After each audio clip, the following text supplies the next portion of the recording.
अस्सलाम वालेकुम, मैं हूं आपका मेजबान लियाकत राजभर। नाजरीन, पीटीआई की सीनियर क़यादत जेल जाने के बाद रहनुमाओं के अंदर इख्तलाफात शिद्दत अख्तियार कर गए हैं।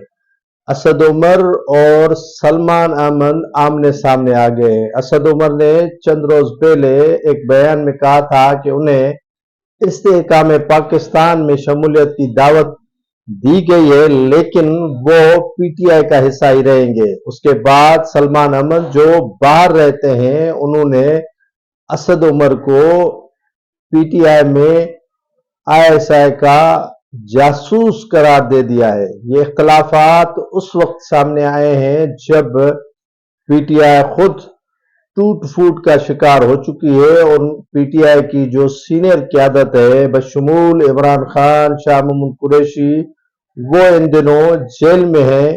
तो पार्टी की कमान न संभाले जाने के बाद तहरीक इंसाफ में आजकल इख्तलाफात शिद्दत अख्तियार कर गए हैं। असद उमर ने कहा कि वो पार्टी नहीं छोड़ रहे, पीटीआई का हिस्सा हैं, लेकिन सलमान अमन ने अपने ट्वीट्स के जरिए उन पर आईएसआई का जासूस होने का इल्जाम आयद करते हुए उन्हें पार्टी से खारिज करने का भी मुतालबा कर दिया है।